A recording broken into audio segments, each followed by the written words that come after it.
जय हिंद दोस्तों। आज हम लोग पुनः उपस्थित हुए हैं अपने जो है कि तीसरे सेशन में।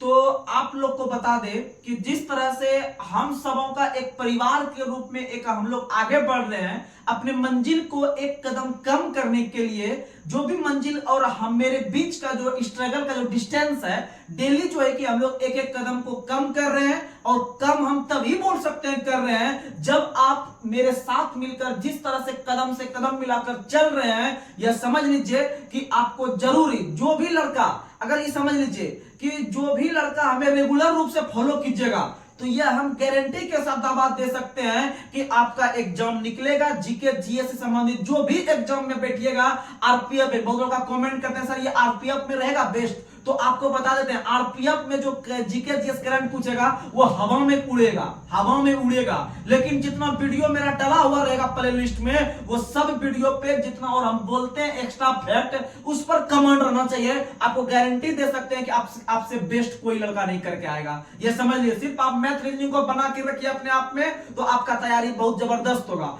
अभी आगे रेलवे में विभिन्न प्रकार का एग्जाम होने वाला है, आप लोग उस एग्जाम को फॉलो कीजिए।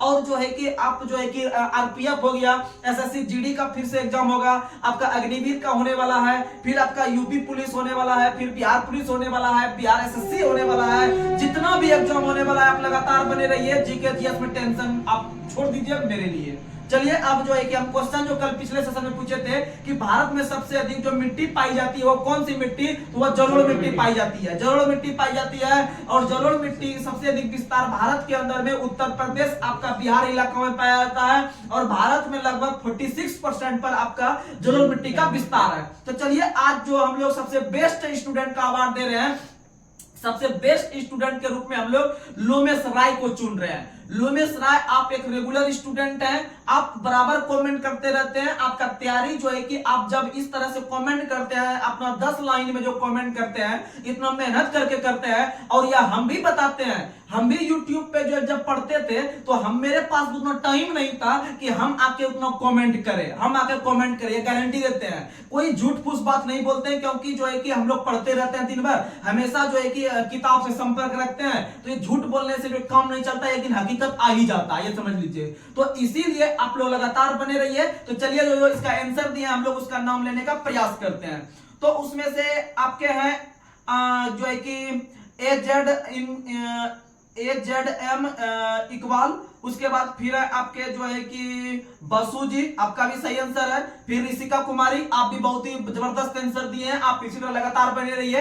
अगर आप बिहार एसएससी को फोकस किए होंगे तो आप जीके जीएस में टेंशन नहीं लीजिएगा। आप मैथ रीजनिंग नॉर्मल आता है, उतना कोई हार्ड नहीं आता है, आप बना लीजिएगा, आपका आराम से हो जाएगा। उसके बाद फिर है आपका जो है कि प्रिंस कुमार, सही है। फिर लोमेश राय सही है, पंकज कुमार सही है, फिर स्टडी ट्रॉल सही है। उसके बाद फिर है फोकस जीएस टारगेट, आपका भी सही है।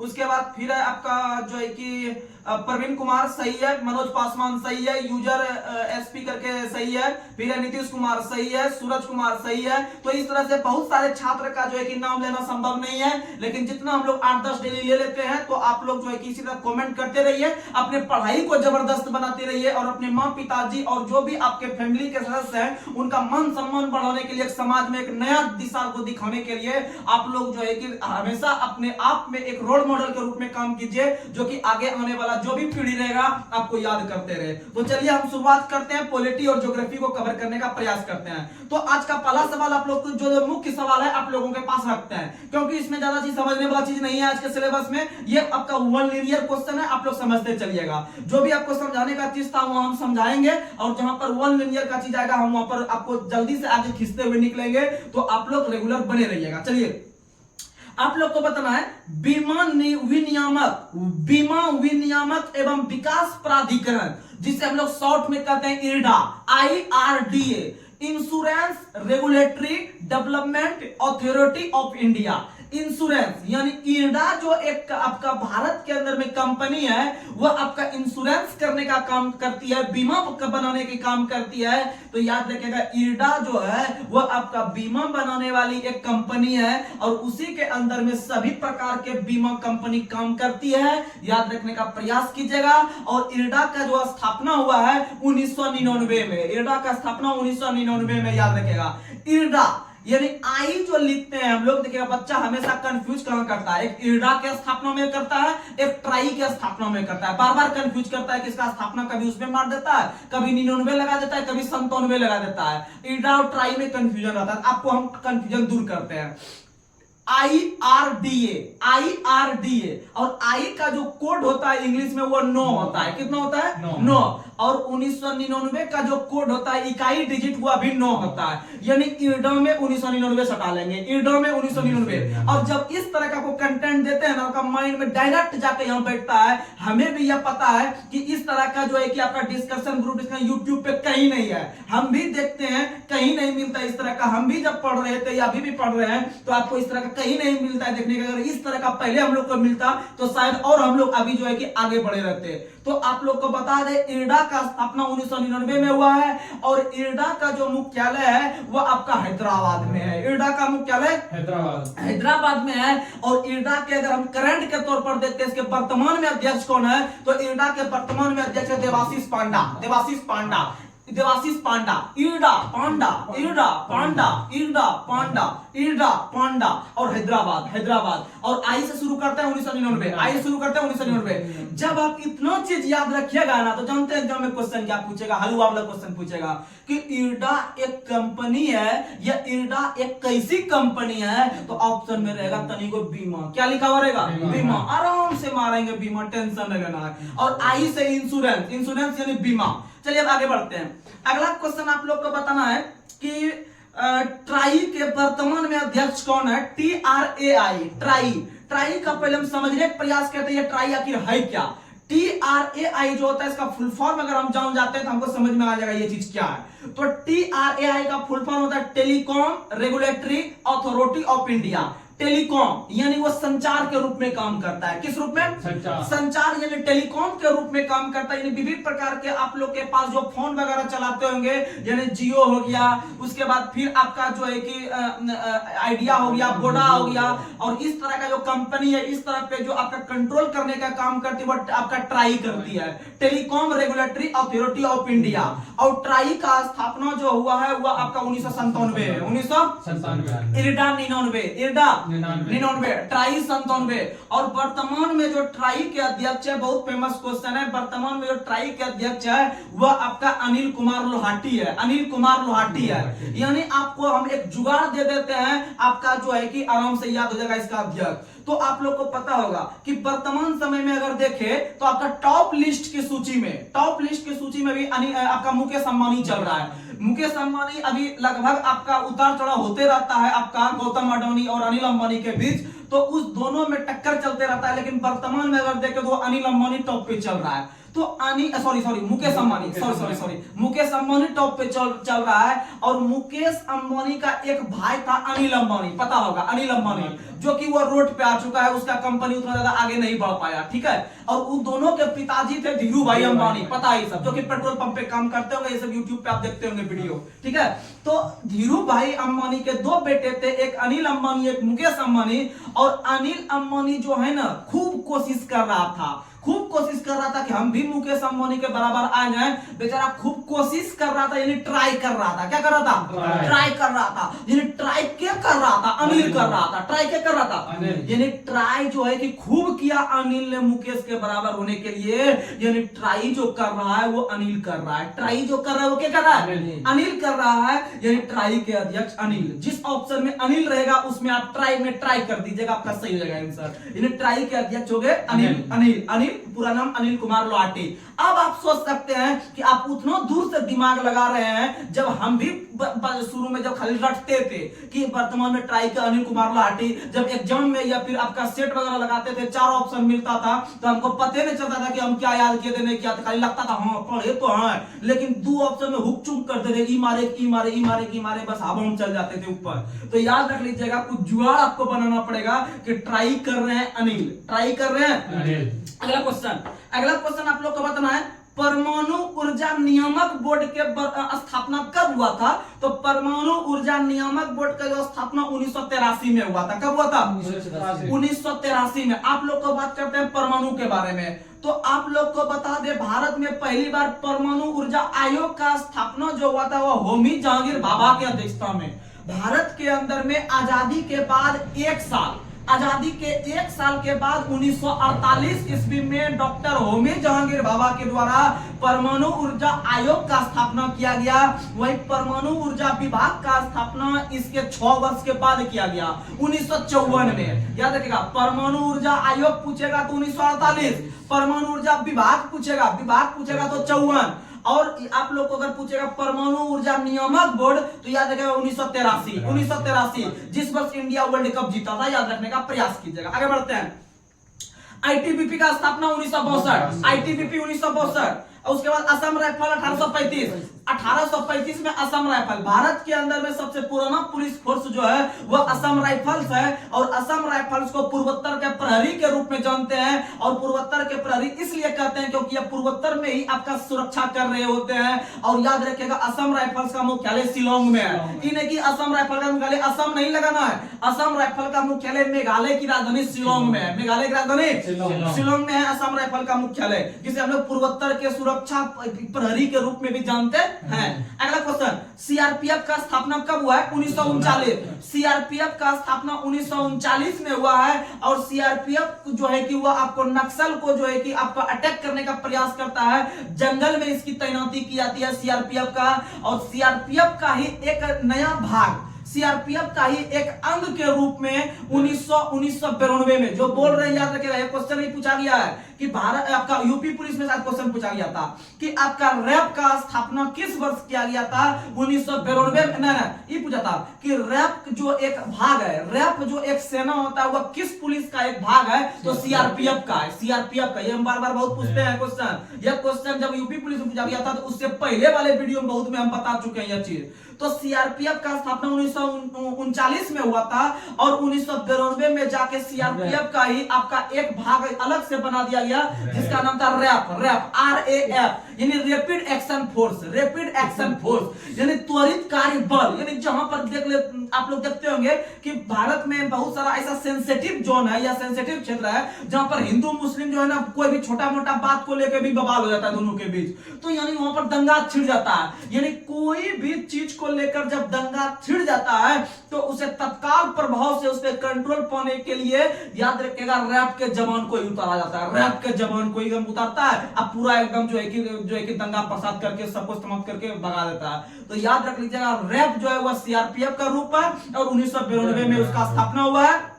और रैप का फुल फॉर्म होता है रैपिड एक्शन फोर्स, त्वरित कार्य बल, यानी तुरंत कार्य करने के लिए आ जाता है। याद रखिएगा, तुरंत, एकदम तुरंत ही, कोई लेट ना है। चलिए अब आगे बढ़ते हैं।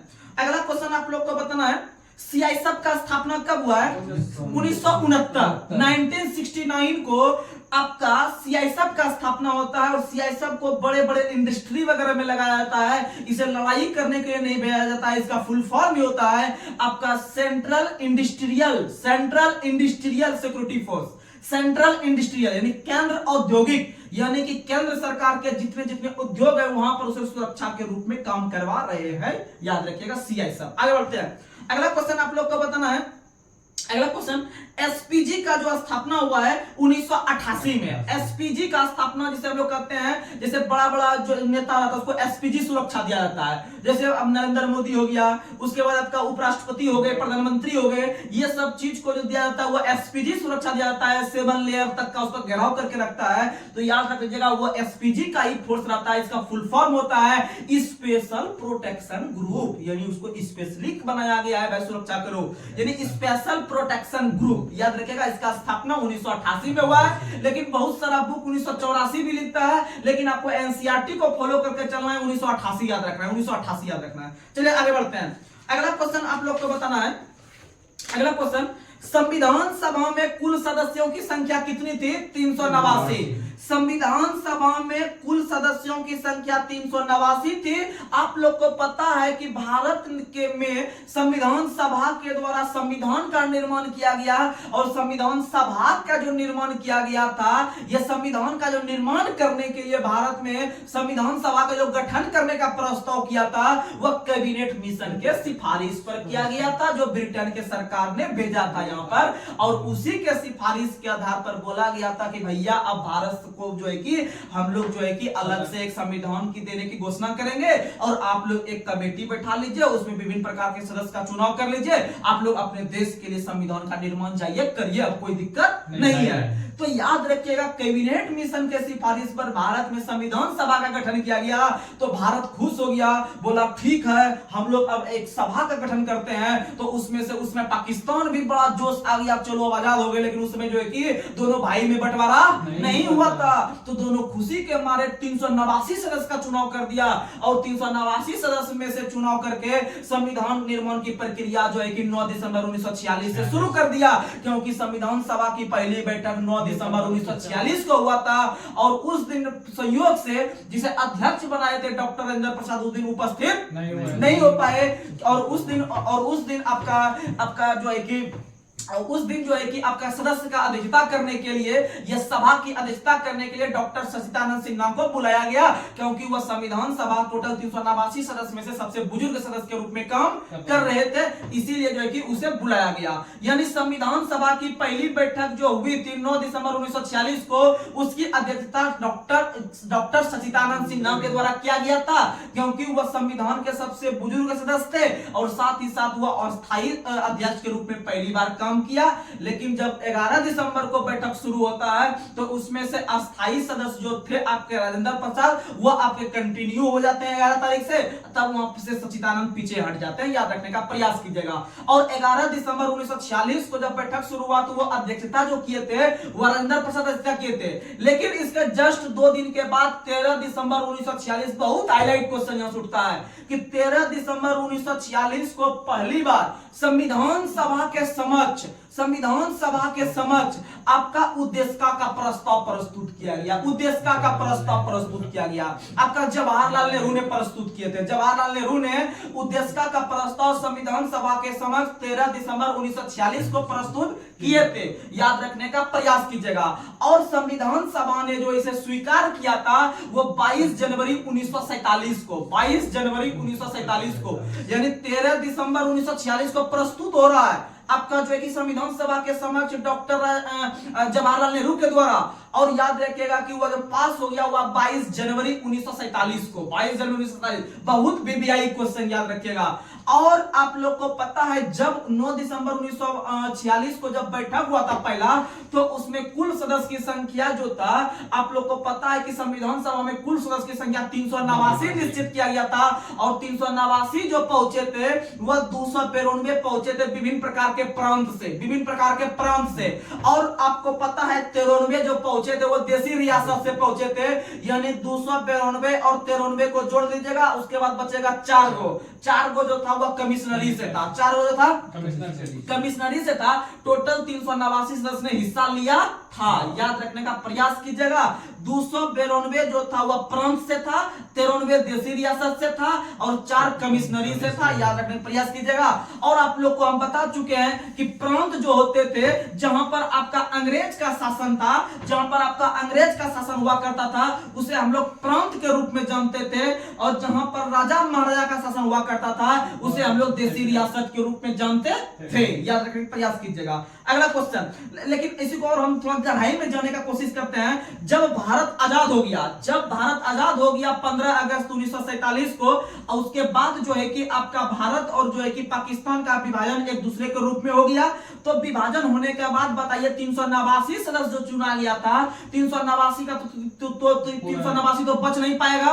तो 389 में से आपका 299 सदस्य जो था वो भारत में बच गया, 299 सदस्य जो था भारत में बच गया। और लगभग 90 सदस्य जो था वो पाकिस्तान के हिस्से में, लगभग 90 सीट जो था पाकिस्तान के हिस्से में चल गया। और उस 90 सीट में से एक सीट था डॉक्टर भीमराव अंबेडकर का। डॉक्टर भीमराव अंबेडकर का जब देश का विभाजन हो गया तो उनका सीट, जो सबसे मेन व्यक्ति थे डॉक्टर भीमराव अंबेडकर, उनका ही सीट कट के चल गया बंगाल के एरिया में या फिर आपका पाकिस्तान के एरिया में। जब वहां से चल गया तो इसका मतलब राजेंद्र प्रसाद ने दिमाग लगाया कि उसे लाने की कोशिश करें, तब उसे लाकर जो है कि आपका एस जयकर के स्थान पर मुंबई प्रेसिडेंसी के पुणे क्षेत्र से उसे जो है कि एस जयकर के स्थान पर जो कि उसे बैठाया गया। तो याद रखने का प्रयास कीजिएगा। क्वेश्चन पूछेगा कि आपका डॉक्टर भीमराव अंबेडकर का निर्वाचन संविधान सभा में पहली बार कहां से हुआ था?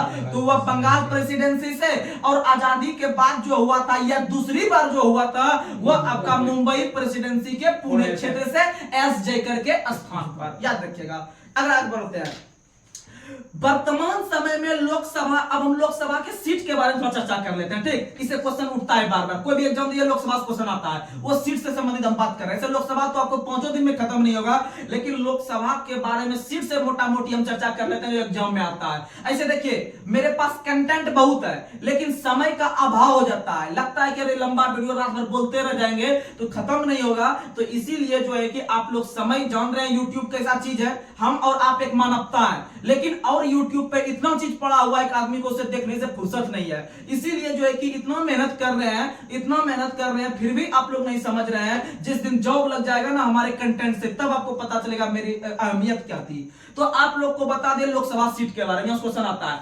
आप लोग को बता दे, जब हमारा मूल संविधान बन रहा था, मूल संविधान जब बनकर तैयार हो गया था 26 नवंबर 1949 को, तो उसमें जो लिखा गया था लोकसभा सीट के बारे में, उस समय जो लिखा गया था यही चीज लिखा गया था कि अभी भैया मेरे पास 500 लोकसभा सीट है। कितना सीट है? 500। अभी मेरे पास 500 लोकसभा सीट है, जो कि बार बार चुनाव के तहत जीत के पहुंचेगा और जो है कि मनोनयन के तहत पहुंचेगा। जो भी रूल होगा आप लोग को पता होगा कि भाई अभी वर्तमान में 500 सीट रखा गया था वर्तमान समय में जो है कि मूल संविधान में। लेकिन उसमें एक और चीज रखा गया था कि अधिक से अधिक लोकसभा सीट जो हो सकती है वह 552 हो सकती है। कितनी हो सकती है? यानी मूल संविधान में जो रखा गया था करंट टाइम पे आपका लोकसभा सीट हुआ आपका 500, पक्का पक्की 500 रखा गया था, पक्का पक्की 500 रखा गया था। लेकिन अधिक से अधिक जो हो सकती थी 552 हो सकती थी। लेकिन उस समय कितना था वर्तमान में? तो 500 पक्का पक्की था 500, लेकिन अधिक से अधिक 552। लेकिन जब आप लोग को हम बताएं लोकसभा का सीट आपका जनसंख्या के हिसाब से वितरण किया जाता है। यानी जैसे जैसे लोकसभा बढ़ते जाएगा, जैसे जैसे जनसंख्या बढ़ते जाएगा वैसे वैसे लोकसभा का सीट भी बढ़ते जाता है। तो उसी प्रकार में आप उस समय 1950 के समय में जनसंख्या कम थी। आप लोग को पता है कि आपका 7.5 लाख से 10 लाख के बीच लगभग एक लोकसभा सीट दिया जाता है। तो उस समय के जनसंख्या के हिसाब से 500 लोकसभा सीट फिक्स किया गया था। तो जैसे जैसे जनसंख्या बढ़ते गया वैसे वैसे जो है कि लोकसभा का सीट भी बढ़ते गया संविधान संशोधन के तहत। तो अभी तक हमारे संविधान में आज 2024 में हम लोग चल रहे हैं, अभी तक लोकसभा का सीट 2 बार बढ़ाया गया है। और 2 बार जो बढ़ाया गया है, कौन कौन संविधान संशोधन के तहत बढ़ाया गया है और कितनों से कितना बढ़ाया गया है, यह क्वेश्चन एग्जाम में उठता है। तो आप लोग को बता दें, पहली बार 7वां संविधान संशोधन के तहत 7 संविधान संशोधन के तहत पहली बार 1956 ईस्वी में, जस्ट 6 साल के बाद पहली बार 7वां संविधान संशोधन 1956 ईस्वी के तहत लोकसभा का सीट जो उसके पास 500 था, उस 500 को बढ़ा के 500 से 525 कर दिया, 525 कर दिया। यानी 500 से बढ़ा के 525 जो कर दिया यह 7वां संविधान संशोधन के तहत। याद रखिएगा। और 7वां संविधान संशोधन और भी कारणों से बहुत फेमस है और भी थोड़ा एक्स्ट्रा फैक्ट देने की कोशिश कर रहे हैं। तो 7वां संविधान संशोधन और महत्वपूर्ण इसलिए है क्योंकि 7वां संविधान संशोधन के तहत ही आप लोग को पता है कि आपका राज्यों के जो राज्यपाल होते हैं वह एक से अधिक राज्यों का भी कार्यभार संभाल सकता है। जैसे आप लोग को पता है कि वर्तमान में बिहार के जो राज्यपाल हैं वह आपके राजेंद्र अलकेकर हैं। अगर वो चाहे तो उत्तर प्रदेश का अगर राज्यपाल का सीट खाली होता है तो वहां का भी कार्यभार संभाल सकता है, झारखंड का भी संभाल सकता है, बंगाल का भी संभाल सकता है। ऐसा चीज कहा गया, ऐसा जो प्रावधान किया गया वो 7वां 1956 के तहत। ठीक, लेकिन आप लोग को पता है एक हाईकोर्ट के बारे में चर्चा जब किए होंगे तो आप लोग को बताए होंगे कि भारत के प्रत्येक राज्य में एक हाईकोर्ट होना चाहिए। यह मूल संविधान में कहा गया था एक हाईकोर्ट सब राज्य में होना चाहिए। लेकिन आगे चलकर इसी संविधान संशोधन अर्थात 7वां 1956 के तहत यह प्रावधान किया गया कि भैया अगर सब राज्य में एक हाईकोर्ट नहीं अगर हो पाता है बराबर से सबको, तो वह बगल वाला का भी कार्यभार संभाल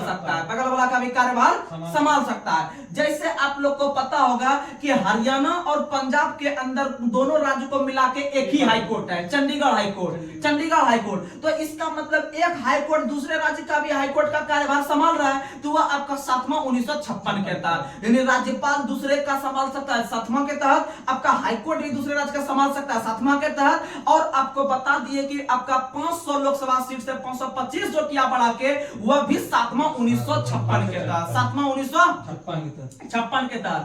और आपको पता है कि अच्छा ये 525 तो बढ़ा दिए, अब कहां बताइएगा 525 से 545 भी बढ़ा है, तो आप लोग को बता दे 525 से जो 545 हुआ था लगभग 20 को जो बढ़ा था, वह 20 को बढ़ने के लिए आप लोग को बता दे 31 याद रखिएगा। 500 से 525 7वां, अब 525 से 545 जो था वह 31वां था, 31 और 31 संविधान संशोधन के तहत लोकसभा का सीट 525 से बढ़ा के 545 कर दिया। कितना कर दिया? 545। लेकिन आपको पता होगा, आप सोचिएगा ना ये तो 545 अभी कहां है, अभी पढ़ते हैं 543 को पढ़ते हैं, तो आपको वो भी कंटेंट दे चुके हैं कि 104 संविधान संशोधन के तहत, 104 संविधान संशोधन के तहत भारत में लोकसभा का सीट जो 545 को था, उसमें से जो कि 2 को राष्ट्रपति मनोनयन करते थे एंग्लो इंडियन का, वह दोनों को निरस्त कर दिया। क्या कर दिया? यानी 2 को 545 में से घट के जो हो गया वह आपका 500 किसके बराबर हो गया? 543।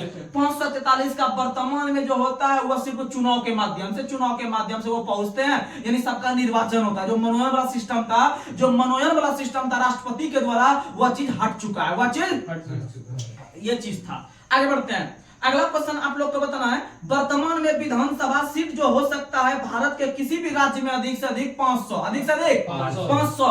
आप लोग को इससे पहले हम राज्यसभा पे लेके चलते हैं, तब फिर विधानसभा पाएंगे, तो आपको लोकसभा सीट समझ में आ गया होगा शायद। और आप लोग को बता दे कि राज्यसभा के सीट में अगर हम बात करते हैं तो राज्यसभा का सीट जो हो सकता है अधिक से अधिक 250 हो सकता है, अधिक से अधिक 250 हो सकता है, 250 हो सकता है। और याद रखिएगा कि 250 में से आप लोग को पता है कि 238 सदस्य जो होता है, 238 सदस्य जो है कि अलग अलग राज्य से वो निर्वाचित होकर पहुंचते हैं, और 12 सदस्य जो होते हैं वह राष्ट्रपति के द्वारा मनोनीत होते हैं, राष्ट्रपति के द्वारा मनोनीत होते हैं। क्योंकि ऐसा प्रावधान जो लिया गया वो आयरलैंड के संविधान से लिया गया है कि राज्यसभा में 12 सदस्य का मनोनयन जो करेंगे वो राष्ट्रपति करेंगे, और ऐसा प्रावधान आयरलैंड के संविधान से लिया गया, याद रखेगा। लेकिन 238 को जब पहुंच रहे हैं अलग अलग राज्य से निर्वाचित होकर, ऐसा प्रावधान दक्षिण अफ्रीका से लिया है। कहां से लिया है? यानी क्वेश्चन पूछेगा राज्यसभा में सदस्यों का जो निर्वाचन होता है किस देश से? दक्षिण अफ्रीका से। लेकिन मनोनयन अगर शब्द का चर्चा कर देगा, यानी 12 को सदस्य वाला चर्चा कर देगा, तो मारेंगे आयरलैंड। क्या मारेंगे? आयरलैंड। और याद रखिएगा कि भारत के किसी भी राज्य में जो विधानसभा का सीट हो सकता है अधिक से अधिक जो हो सकता है वो 500। कितना? 500। यानी विधानसभा का सीट किसी भी राज्य में अधिक से अधिक 500 हो सकता है। और आप लोग को पता है कि सबसे अधिक जनसंख्या जो है भारत का वो उत्तर प्रदेश का है, और उत्तर प्रदेश में इसीलिए लोकसभा का सीट भी अधिक है वहां पर, और इसीलिए विधानसभा का सीट भी वहां पर अधिक है। तो याद रख लीजिएगा कि उत्तर प्रदेश में जो लोकसभा का सीट है वो 80 है, वो लोकसभा का सीट 80 है। और जो आपका उत्तर प्रदेश में जो विधानसभा का सीट है वो 403 है, 403 विधानसभा सीट है, 403 विधानसभा सीट है। वहीं अगर बिहार में विधानसभा सीट का बात करते हैं तो 243 है, 243 है। इसी तरह से आप याद रखने का प्रयास कीजिएगा। अगर हम बात करते हैं विधान परिषद का, यहां से भी क्वेश्चन उठता है, ये 4 सदन बता देंगे आराम से आपका चारों बारे में क्लियर हो जाएगा। अगर किसी भी राज्य में, यानी भारत के वर्तमान में 6 राज्यों में विधान परिषद है, 6 राज्य में, भारत जो है कि सभी राज्यों में विधान परिषद नहीं है, कुल 6 राज्यों में है। और 6 राज्यों में आप लोग को पता है जो वो 6 राज्य विधान परिषद वाले हैं, उसमें से आपको पता है उत्तर प्रदेश है, बिहार है, महाराष्ट्र है, आंध्र प्रदेश है, तेलंगाना है, कर्नाटक है, ये कुल 6 राज्य में विधान परिषद है। तो याद रखिएगा विधान परिषद का सीट जो होता है वह अधिक से अधिक जो हो सकता है, जिस राज्य में है उस राज्य में जो हो सकता है वह उस राज्य के विधानसभा के 1/3 से अधिक नहीं हो सकता है, 1/3 से अधिक नहीं हो सकता है। याद रखने का प्रयास कीजिएगा। जैसे आप लोग को पता है कि बिहार में अगर हम समझते हैं, जो बिहार से आदमी होंगे, जैसे बिहार में विधानसभा का सीट देखते हैं तो 243 है, और 243 के 1/3 अगर निकालते हैं तो 81 होता है, 1/3 निकालते हैं 81 होता है। और 81 वहां पर अगर 82 नहीं होना चाहिए विधान परिषद का सीट, क्योंकि वहां 75 है। कितना है? 75 है। बिहार में विधान परिषद का सीट 75 है। तो याद रख लीजिएगा, उस नियम का फॉलो हो रहा है, याद रखने का प्रयास कीजिएगा। चलिए अब आते हैं ज्योग्राफी पे। ज्योग्राफी पे आज का मुख्य सवाल हम लोग लेने का कोशिश कर रहे हैं, आप लोग जो है कि बताने का प्रयास कीजिएगा। वन अनुसंधान संस्थान किस शहर में है? देहरादून। वन अनुसंधान संस्थान जो है वह देहरादून में है, और इसका स्थापना जो हुआ था वह 1906 में हुआ था। कब हुआ था? 1906 में हुआ था, याद रखने का प्रयास कीजिएगा, जो कि देहरादून में स्थित है। आगे बढ़ते हैं, अगला क्वेश्चन आप लोग को बताना है, दाचीग्राम, किश्तवाड़, उसके बाद आपका काजीनाम, यह सब जो आपका जैव आरक्षित क्षेत्र है या फिर आपका अभ्यारण्य है, वह आपका जम्मू कश्मीर में है। दाचीग्राम हो गया, आपका किश्तवाड़ हो गया, सिटी फॉरेस्ट हो गया, जिसे हम लोग सलीम अली भी कहते हैं, यह आपका जम्मू कश्मीर में है। कहाँ है? वहीं मुकुंदरा हिल्स, डेजर्ट मतलब राजस्थान होता है, डेजर्ट मतलब राजस्थान, यानी मुकुंदरा हिल्स हो गया, डेजर्ट हो गया, केवलादेव घना पक्षी बिहार हो गया, सरिस्का हो गया, रणथंभौर हो गया, ये सारा का सारा राजस्थान, सारा का सारा। और बिहार के अंदर में एकमात्र जो है कि आपका अभ्यारण्य है जिसका नाम है Valmiki tiger reserve. Valmiki tiger reserve Bihar के अंदर में एकमात्र टाइगर रिजर्व या अभ्यारण्य है जो कि आपका पश्चिमी चंपारण में है। पश्चिमी चंपारण, और वही पश्चिमी चंपारण जो बिहार का सबसे बड़ा जिला है। बिहार का सबसे बड़ा जिला पश्चिमी चंपारण है, याद रखिएगा। वहीं पर आपका इसलिए टाइगर रिजर्व बनाया है क्योंकि वहां पे बड़ा बड़ा राज्य जिला है, कोई दिक्कत नहीं होगा आदमी को, याद रखने का प्रयास कीजिएगा। और बिहार के अंदर में ही एकमात्र आपका बिहार का एकमात्र रामसर साइट है कांवरताल झील। कांवरताल झील एशिया के अंदर में सबसे बड़ा गोखुर झील है, याद रखने का प्रयास कीजिएगा। और गोखुर झील जो है वह आपका कांवरताल झील के रूप में आपका जो है वह बेगूसराय के अंदर में स्थित है, याद रखने का प्रयास कीजिए। चलिए आगे बढ़ते हैं, अगला क्वेश्चन बहुत मस्त क्वेश्चन। इटांकी अभ्यारण्य किस राज्य में? नागालैंड। इटांकी अभ्यारण्य नागालैंड, इटांकी अभ्यारण्य नागालैंड, इटांकी अभ्यारण्य नागालैंड, इटांकी नागालैंड। जैसे आप लोग को पता होगा, इटांकी जो बना हुआ है शब्द है वह ईट को टांकने से बना हुआ है। ईट जैसे घर वगैरह होता है, हम लोग जो बनाते हैं घर सब, तो नीचे ईटा देते हैं और उसमें से जो है कि आपका जो है कि सांप वगैरह घुस जाता है उसमें, और ईटा को टांक के घुस जाता है, यानी इटांकी नागालैंड, इटांकी नागालैंड, इटांकी नागालैंड। और याद रखिएगा वह अपने आप में आपका सांप में सांप चोंग लड़ाता है, यानी चौथ या चोंग, अर्थात चोंग जो आपका जो एक जनजाति है, चोंग जो जनजाति है वह नागालैंड का है। चोंग जो है वह नागालैंड का है, और नाग बाबा जो है वह ईट को टोंगते हैं, यानी इटांकी नागालैंड, इटांकी नागालैंड। और ऐसे आप रटते रह जाइएगा, आपके माइंड में बात फिट नहीं होगा, इसीलिए 2-4 ही अगर आपके माइंड में हम फिट करवा पा रहे हैं तो इससे बड़ी बात कोई नहीं हो सकती है। चलिए आगे बढ़ते हैं, तो आप लोग को बताना है किबुल लामजाओ, आज का सबसे अधिक पूछा हुआ क्वेश्चन, किसी भी एग्जाम में अगर अभ्यारण्य से क्वेश्चन पूछा है यही पूछा है। किबुल लामजाओ जो आपका अभ्यारण्य है वह भारत के किस राज्य में है? वह मणिपुर में है। किबुल लामजाओ जो नेशनल पार्क है वह पूरे विश्व का, भारत ही नहीं पूरे विश्व का एकमात्र तैरता हुआ पार्क है। विश्व का एकमात्र तैरता हुआ पार्क जो है वह आपका किबुल लामजाओ नेशनल पार्क है, और आपका जो है यह लोकटक झील में है। कहां है? लोकटक झील भी एग्जाम में बहुत पूछता है क्वेश्चन कि भारत के किस राज्य में लोकटक झील स्थित है? मणिपुर में। लोकटक झील मणिपुर में है, और उसी लोकटक झील में विश्व का एकमात्र तैरता हुआ national park Keibul Lamjao national park है। और याद रखिएगा किबुल लामजाओ नेशनल पार्क को जो घोषित किया गया है पार्क के रूप में 1977 में, 1977 को एक राष्ट्र पार्क के रूप में घोषित किया गया था, याद रखिएगा। आगे बढ़ते हैं, अगला क्वेश्चन आप लोग को बताना है, बुक्सा अभ्यारण्य जो था वह आपका किस राज्य में है? तो बुक्सा अभ्यारण्य बंगाल में है। बुक्सा अभ्यारण्य कहां है? बंगाल में। वहीं पर आपका बंगाल से एक नाम आपका रहता है जल्दापाड़ा, यानी लिट्टी पाड़ा, जल्दापाड़ा, फलना पाड़ा, चिल्ला पाड़ा, सब जो रहता है वो बंगाल का नाम है, यानी पाड़ा वाला जो नाम रहता है वो बंगाल का नाम है। और याद रख लीजिएगा सिंगलीला हो गया, यह भी बंगाल का है। सिंगलीला हो गया बंगाल का, बुक्सा भी हो गया बंगाल का, जल्दापाड़ा भी हो गया बंगाल का, तो ये सारा जो हो गया ये आपका बंगाल का। वहीं न्योरा घाटी जो है वो अभी बंगाल में है। न्योरा घाटी जो अभ्यारण्य है वो अभी बंगाल में है। न्योरा घाटी भी कहां है? बंगाल में है। तो चलिए आज का लास्ट सवाल आप लोग से हम पूछ रहे हैं, आप लोग जो है कि इस क्वेश्चन पर ध्यान दीजिएगा। तो आज का लास्ट सवाल आप लोग को बताना है, दाची ग्राम वन्यजीव अभ्यारण्य जो है वह किस राज्य या केंद्र शासित प्रदेश में स्थित है? आप लोग इसका आंसर दीजिएगा। और यह क्वेश्चन बहुत ही फेमस है, इसे याद रखने का प्रयास कीजिएगा। और देखिएगा, ये तो एक बार हम लोग कर रहे हैं, जब दोबारा इसको फिनिशिंग मारेंगे ना, आपके माइंड में 100% बात सेट करवा देंगे, आप टेंशन नहीं लीजिए। और आप लोग हमारे वीडियो को अधिक से अधिक शेयर करने का प्रयास कीजिए अपने दोस्तों में। और जब तक आप इस तरह से सपोर्ट कर रहे हैं तभी जो है कि हम इस तरह से कंटेंट दे पा रहे हैं, नहीं तो जो है कि इस तरह से नहीं हो पाता। बस आपका प्यार जो हमें मिलता है ये हमें विवश करके रख देता है आपके पास एक नई एनर्जी के साथ उपस्थित होने के लिए। तो चलिए आज हम अपने सेशन को यहीं समाप्त कर रहे हैं। तब तक के लिए जय हिंद, जय भारत।